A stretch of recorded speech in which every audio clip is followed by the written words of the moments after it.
খালা তোমার কি এই লোক কিছু বলছে? বলো, তুমি কিন্তু আমার বলতে পারো। ওদিকে আমি কমিশনার সাহেবকে সাথে নিয়ে আসতেছি, তুই এখানে থাকিস। এই দারোয়ান আর তারে আমি একসাথে জেলে ঢুকাবো।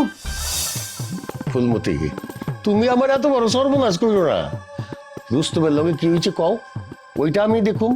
আমার লগে কি হয়েছে ওইটা আমি দেখুম। আপনার কি দেখবেন? হ্যাঁ, আপনি আমার খালার মান সম্মান নষ্ট করছেন না? এখন হয় মান সম্মান ফিরিয়ে দেন, নাহলে টাকা দেন। টাকা দিয়ে মান সম্মানের এই যে ফিরানোর এটা সমাধান করেন। কত টাকা লাগবো? কম কইরা একটা কিছু কয়ে দাও। 1 লক্ষ টাকা দিয়ে আপনি খালার কাছ থেকে মাপ মুক্তি নেন। আমি একটু পরে কিন্তু চলে যাবো আঙ্কেল, তখন কিন্তু খালার রেট আরো বেড়ে যাবে। কারণ আপনি খালাকে অবৈধভাবে তার সাথে ফুর্তি করার অফার দিচ্ছেন। এই কারণে আমার খালার মানহানি হয়েছে। 1 লাখ টাকা দিয়ে আপনি খালার মানহানির এই সাবজেক্টটা ডিসমিস করে ফেলেন।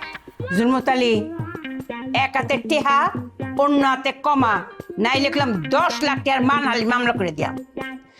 এই যে ঠিক আছে, বহ তোমরা, আমি টেকালি আইতাচ্ছি। আমার লগে বিচ্ছানি করে।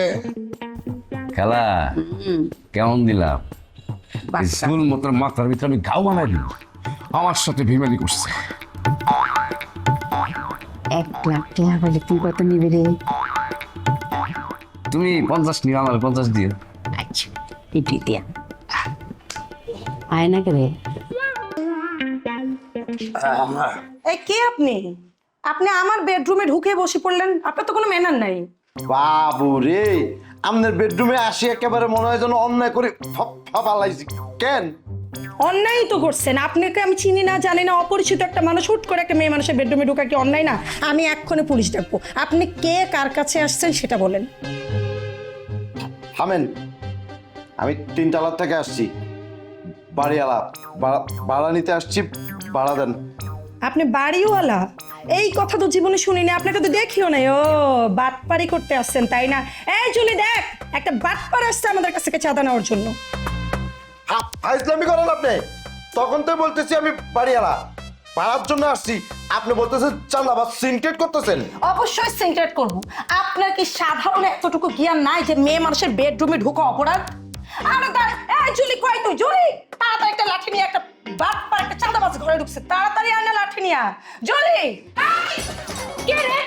রং বাস। এই তুই কার রুমে ঢুকছিস? তুই বুঝতেছস? তুই কি মনে করছিস তোর কেউ মানুষ ভয় পাবে না? একদম লাঠি দিয়ে পাইলে একদম জাল ধরে পাঠাই দিব।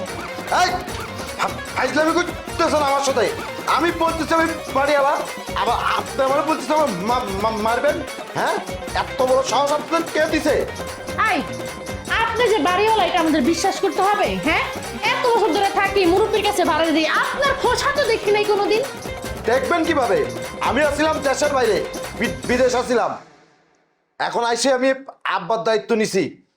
এখন থেকে আমি বাড়ি ঘর সব দেখাশোনা করব। ভাড়া দেন, ভাড়া নিয়ে আমি চলে যাবো। ঠিক আছে, আপনি যে বাড়িওয়ালার ছেলে, আপনার আব্বার ছেলে, সেটা তো আমাদেরকে একটা প্রমাণ দেখাতে হবে, তাই না রে? অবশ্যই। আপনি আপনার আইডি কার্ড নিয়ে আসেন, ভোটার আইডি কার্ড শো করেন, প্রমাণ করেন যে আপনি আপনার আপন আব্বার ছেলে। আপনি সব প্রমাণ নিয়ে কালকে আসেন। আর হ্যাঁ, কালকে এসে ডিরেক্ট ঘরে ঢুকতে পারবেন না। দরজায় কলিং বেল দেওয়া আছে, কলিং বেল দিবেন, আমাদের একজন আপনাকে গিয়ে ভাড়া দিয়ে আসবে।